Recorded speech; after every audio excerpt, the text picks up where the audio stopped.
मौलाना ने अवामी जलसा आम से खिताब करते हुए न जाने पहले उनका रुख हुकूमत की तरफ था, वो तो चले समझ आता है, सियासत होती है चलती है। फिर उन्होंने अपनी तोपों का रुख जो है वो जवानों, शोहदा और गाजियों की तरफ कर दिया। तो आप क्या कहते हैं इस बयान को लेकर, और क्या कोई गवर्नमेंट की और मौलाना के दरमियान कोई टसल चल रही है? बिस्मिल्लाहिर्रहमानिर्रहीम। ज़ुहैब मंशा, बहुत अच्छा हुआ आप आए हमारे मिनिस्टर इनक्लेव में। और मौलाना एक आपको पता है कि पाकिस्तान के सीजनड पॉलिटिशियन है, लेकिन जो उन्होंने बयान दिया है मैं समझता हूँ उनको ज़ेब नहीं देता। उनके लेवल के पॉलिटिशियन को ये बयान ज़ेब नहीं देता। हमारे जवान इस वक्त कुर्बानियाँ दे रहे हैं, शहादतें दे रहे हैं, और जिन टफ हालात में आपने भी जिक्र किया और सारी दुनिया जानती है, जो इंडिया ने पिछले मई में हमला किया और जिस तरह हमने दिलेरी से जवाब दिया, और फिर जो जिस तरह मुसलसल कुर्बानियाँ दे रहे हैं, शायद किसी भी मुल्क की तारीख़ में इतनी ज़्यादा कुर्बानियाँ हों, जो कि कितने दहाइयों से हमारी अफवाज, हमारे जवान दीदा दिलेरी से लड़ के एक अपने से बहुत कई गुना दुश्मन के मुकाबले में अपनी कुर्बानियाँ दे रहे हैं, शहादतें कर रहे हैं। और उनको इस तरह से कहना मुझे अच्छा नहीं लगा कि इनको ऐसे पॉलिटिशियन को, जो कि एक हमारे मेन स्ट्रीम लाइन के पॉलिटिशियन है, मेरा भी उनसे बहुत करीबी तल्लुकात है, लेकिन मैं उनकी इस बयान को कंडेम करूँगा कि उनको इस तरह के जज्बात, हम सब के जज्बात को उन्होंने झंझोड़ा है। क्योंकि एक तरफ तो वो उनकी बजाय कि उनको कुर्बानियों को याद करने के छोटी सी ये तनख्वाहें होती हैं, इसके लिए हम अपने कौन हमारे मुल्क के लिए वो सारी जो उनकी शहादतें और जो उनकी कुर्बानियाँ और जो उनके ये सारी दास्तानें हैं, वो मैं समझता हूँ कि बड़ी सुनहरी अल्फाज में तहरीर करने वाली हैं। और मौलाना साहब को चाहिए कि वो अपने अल्फाज वापस लें, क्योंकि शायद उनसे कोई ऐसी नासमझी में उनसे इस किस्म के बयानात उनके जहन उनसे हुए हैं। वो समझते हैं, बड़े पुराने पॉलिटिशियन हैं। तो मैं उनको गुजारिश करूँगा, बल्कि उनको रिक्वेस्ट करूँगा कि ये मुल्क के मफाद में नहीं है, और हमारा मुल्क जो है बड़ी ही मुश्किलात से इस वक्त गुज़र रहा है। बहुत कई गुना हमारा, अगर डिफेंस का बजट इस वक्त $10 बिलियन है, तो इंडिया का डिफेंस का बजट $90 बिलियन है। तो 9 गुना उनका डिफेंस बजट है, उनके कई गुना मुल्क है, उनकी इकानमी है 10 गुना हमसे। तो हमने तो बहुत तारीख़ी, सारी दुनिया हमारी इस बात को सराह रही। जब हम बाहर जाते हैं मुख्तलिफ़ ममालिक में इन्वेस्टमेंट के लिए मैं गया हूँ, या कभी भी उनसे रब्ते होते हैं कॉन्फ्रेंसों में जो है मैं गया हूँ, तो उन्होंने पाकिस्तान की इस दिलेरी को, इन मामलात को बहुत ज़्यादा उजागर किया, और उसको वो बहुत ज़्यादा अप्रिशिएट कर रहे हैं। मैं शेख साहब चाहूँगा कि हम तफसील के साथ इन्वेस्टमेंट के ऊपर डिस्कशन करें, क्योंकि आप मिनिस्टर भी इन्वेस्टमेंट के हैं, कराची से आपका ताल्लुक़ है, कराची मुआशी हब है। मैं खुद जो है वो कराची से ही मैंने सारी सहाफ़त की।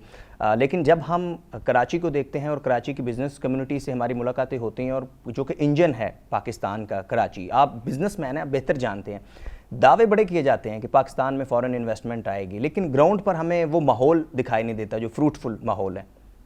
तो आप तो इन्वेस्टमेंट के मिनिस्टर हैं, क्यों नहीं इन्वेस्टमेंट? मैं इन्वेस्टमेंट का मिनिस्टर हूँ, और इससे पहले मेरी फैमिली 140 साल से बिज़नेस में है। मेरे ग्रेट ग्रैंडफादर चनियोट से कलकत्ता गए, और उस वक़्त क्योंकि हिंदू चमड़े के बिज़नेस में नहीं होते थे, तो हमारे चनियोट के लोग चमड़े के बिज़नेस में उन्होंने शुरू किया। और हमारा बिज़नेस जो है पार्टीशन से पहले कलकत्ता, मद्रास, आगरा और कराची में था। इवन कराची में 80 साल से मेरे वालिद और चचा मरहूम बिज़नेस करते थे। तो मैं खुद Karachi chamber of commerce industry का highest number of business community के वोट लेकर 39 साल पहले प्रेसिडेंट इलेक्ट हुआ। तो मैं जानता हूँ कि जो मसाइल हैं, जो कराची के जो कंट्रीब्यूशन है, कराची देखिए बहुत बड़ा रेवेन्यू देता है। कराची के लोग जो है वहाँ पे, और मुश्किलात है हमें कराची में। हमारे यहाँ पावर जो है वो, यानी बिजली बहुत महंगी है। हमारे यहाँ जो रोड का इंफ्रास्ट्रक्चर है वो नहीं बन सका। तो कराची में, लेकिन मैं आपको ये बताऊं कि इस वक्त हमारी हुकूमत कोशिश कर रही है, और हम ईज़ ऑफ डूइंग बिज़नेस पे कर रहे हैं। सबसे ज़्यादा बड़ा काम जो कि होना था, आज से 30-40 साल पहले हो जाना चाहिए था, कि वन स्टॉप शॉप, जो है ना एक ही जगह, जिसको वन विंडो ऑपरेशन भी कहते हैं, हमारे प्राइम मिनिस्टर साहब के डायरेक्शन में सबसे ज़्यादा हमने बोर्ड ऑफ इन्वेस्टमेंट इस पे काम किया।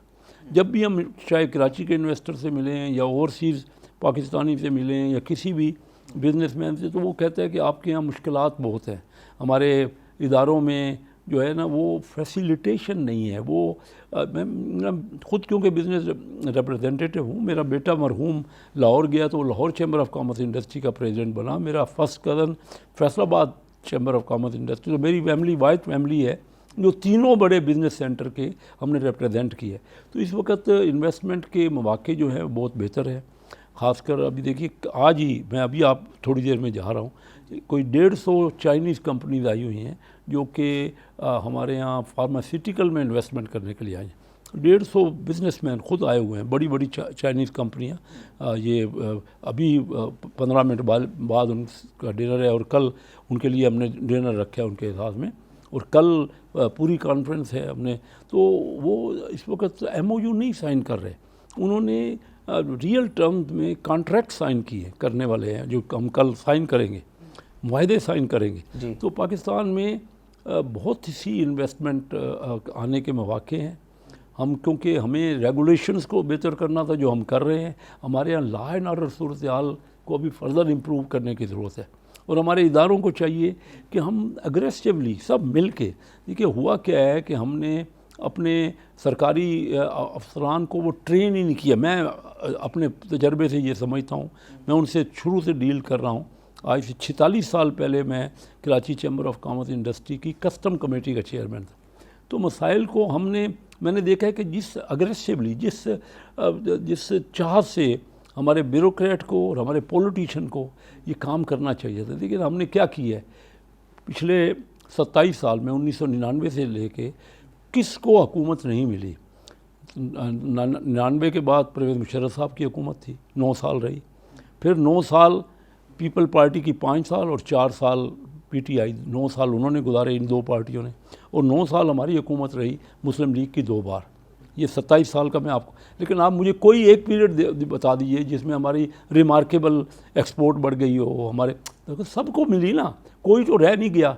अगर किसी किस्म का भी इलेक्शन कोई भी हो, बात करते हैं इलेक्शनों की, इलेक्शन फ़र्ज़ कीजिए कितने भी, तो ये मुझे बताइए इस वक्त 4 इन जो सबको मौका मिला है, कौन सी और पावर है जो कि हमने आपस में किया क्या है कि जो भी हुकूमत में आया ना, कोई पार्टी भी, हमने भी अगर कोई दूसरी पार्टी हुकूमत में आई तो उनकी टांगें खींची हैं, और आज हम वो सारे हमारी टांगें खींच रहे हैं। हमें सबक सीखना होगा। दुनिया ने मिल के तरक्की की है। जब तक चार्टर ऑफ इकानमी नहीं करेंगे, जो ठीक काम है, देखिए पॉलिटिक्स करें, बिल्कुल करें, हर एक का राइट है। मैं खुद पॉलिटिक्स करता हूँ, मैं 7 इलेक्शन कंटेस्ट कर चुका हूँ, 33 ईयर से मैं डायरेक्ट पब्लिक का इलेक्शन कंटेस्ट करता हूँ।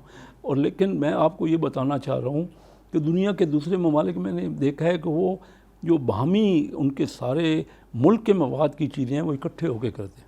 हम तो हर काम पे एक दूसरे की टांग खींचते हैं। तो ये चार्टर ऑफ इकानमी में हमें जब तक ना किया, आइंदा भी मैं आपको बता रहा हूँ, तो ये कौन हमें बहुत कोशिश ये सबको मिलके करना है ना, सबको आगे बढ़ना है। हमने बहुत गलतियाँ कर ली हैं और अभी भी ये मौका है। हम तो प्राइम मिनिस्टर साहब तो बार बार on the floor of house कह रहे हैं कि आइए बैठते हैं मिलके, आपका भी कोई मसला है वो। अब देखिए हम यही बयान आ गया फजल रहमान साहब की तरफ से, तो ये कोई ऐसा बयान तो नहीं है जिसको सराहा जाए इस वक्त। और वो देखिए ना, वो तो एक नई रिफ्ट डालने वाली बात है ना। हाँ। क्या कर रहे हैं आप? आज तो मुल्क के लिए लड़ रही हैं। मैं कहना ये चाह रहा हूँ कि प्राइम मिनिस्टर साहब दिन रात मेहनत कर रहे हैं। उनकी काबीना मैं देखता हूँ, अभी मैं उठ के आया हूँ कि वो इस पर मीटिंग कर रहे थे कि तुर्की में जो बातचीत हुई है उसका फॉलो अप क्या हुआ है।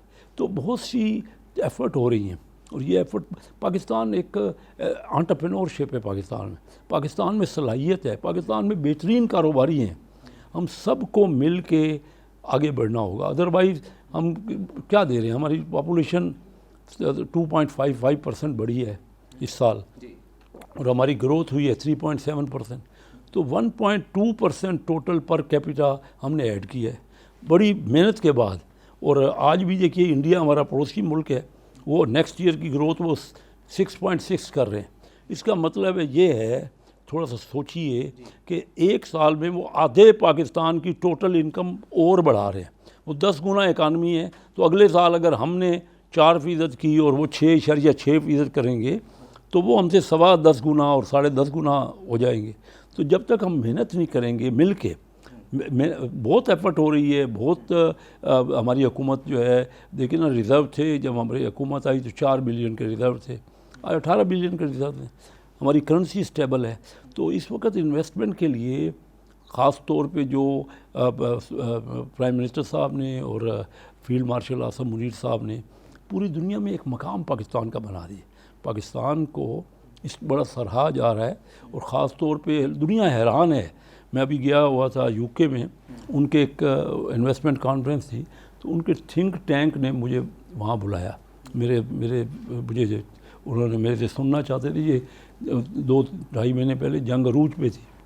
तो जब वो उनको महसूस हो रहा था कि फील्ड मार्शल आसम मुनीर वो डिप्लोमेटिक काम सारा बेहतरीन कर रहे हैं, मुझे वो पूछते थे कि हमारे मुल्कों में तो ये तसव्वुर भी नहीं है कि हमारे डिफेंस के लोग ये इस किस्म के इतने आला डिप्लोमेसी वो कर सकते हैं, और वो क्या बात है, किस तरह है।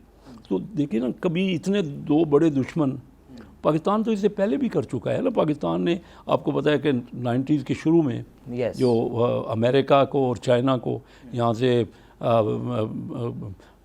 गए, जो उसमें भी हमने डायलॉग करवाया, उस वक्त जब प्राइम मिनिस्टर चू एन लाई मिले प्रेसिडेंट निक्सन से, तो क्योंकि आप यंग हैं, मुझे वो अभी तक वो विविडली याद है वो बात कि उन्होंने हाथ मिलाते हुए पहली बात ये की कि आपकी और हमारी दोस्ती पाकिस्तान करवा रहा है, उस मुल्क को नहीं भूलिएगा। ये चू एन लाई के वर्ड है जो प्रेसिडेंट निक्सन से उन्होंने कहा, जो मुझे आज तक वो, तो पाकिस्तान का एक बहुत बड़ा रोल रहा है।